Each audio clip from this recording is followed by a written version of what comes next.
happy to now introduce our governor, Governor Gavin Newsom. Thank you, Mark.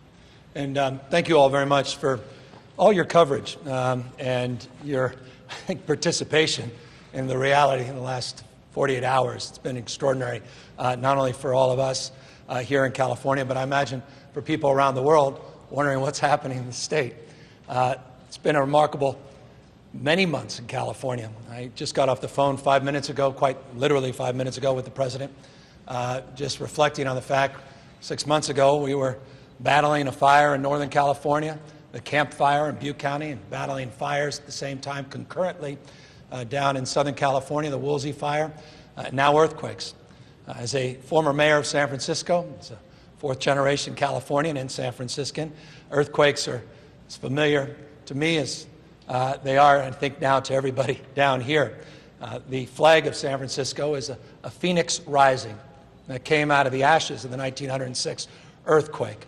And the phoenix rising is symbolic because San Francisco rose from those ashes and became stronger, more resilient city as a consequence of people committing to each other, committing to a sense of community, committing to their city and the state and this nation, collectively who we are as a people. And I think that resiliency, that same level of commitment is demonstrable when you walk around this community. I've had the privilege of spending time with the mayor, with your district attorney, your police chief, and many other leaders, city administrator, to city council members, members of the Board of Supervisors I've had the chance to talk with.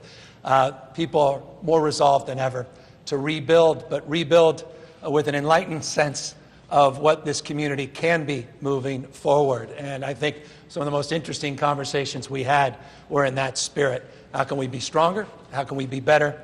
How can we be more self-reliant, not just more resilient as a community? And our expression was one of commitment, not interest, in helping support that cause. As the director said, we're now moving in a new phase. But for me, this phase extends beyond just the immediate term, the next few days, the next few weeks, as all of you move on and the cameras move on, as we move from another natural disaster, maybe man-made disaster. Community here is going to, I think, rightfully expect that the state of California has their back, that the federal government has their back. There's no doubt in my mind, after talking with the president, he's committed in the long haul, in the long run, to help support the rebuilding efforts. We are as a state as well. And so I'm here in that spirit of gratitude, spirit of respect for the leadership assembled behind me, to the first responders, many of them that are getting their first hot meal. Many of them haven't seen their kids. Many of their kids who haven't seen their parents, that are in shock, quite literally in shock, because they're scared to death to go back home until mom or dad get back home and make them feel safe. To all of those folks out here across not only this city and this remarkable naval base, by the way, a naval base, for those that are not familiar, a naval base that's larger than any other land naval base anywhere in the Navy's portfolio. A third of the land mass of the Navy exists just here in this community. You want to talk about a patriotic community. You want to talk about a community completely tied on the 4th of July to the values and principles of patriotism and love of the flag. Come here on 9/11 when they do the memorial, the remembrance, and thousands of flags are lined up here. The idea this happened on 4th of July and happened right here with the community that really is connected to our armed forces also is a remarkable thing, and just it's a point of spirit, it's a point of pride that sort of extends to this community, extends to our commitment to this community, not just as a state, but I hope as a nation as well. So again, thank you to all of the extraordinary work of the first responders. Thank you as well, in closing, to the community. I just was out at the mobile home park. Many of you have been out to the mobile home park. It's interesting, I was up in a Napa earthquake.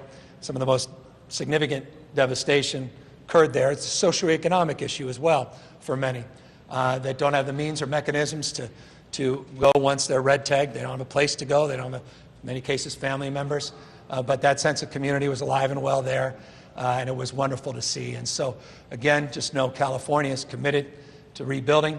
California is committed to this region, and California is committed, in closing, to do more to raise consciousness and awareness around the fact that our beauty, California's extraordinary beauty, is defined in many respects by seismology and by these quakes. There's a reason these mountain ranges are here. There's a reason California is what it is. And so the folks in Los Angeles that I know aren't sleeping as well over a 2-night period, we all have an opportunity now to get more prepared, to be more vigilant, to look at our building codes, look at our home hardening, to look at that alert system, and I'm happy to answer any questions about what the state will be doing and has been doing on a state overlay on an early warning system, which we are fully committed to and is a lot farther along than some actually may believe. We all, I think, have a unique role and responsibility to prepare individually to be prepared for the next earthquake of magnitude even greater than 7.1. So thank you all for being here.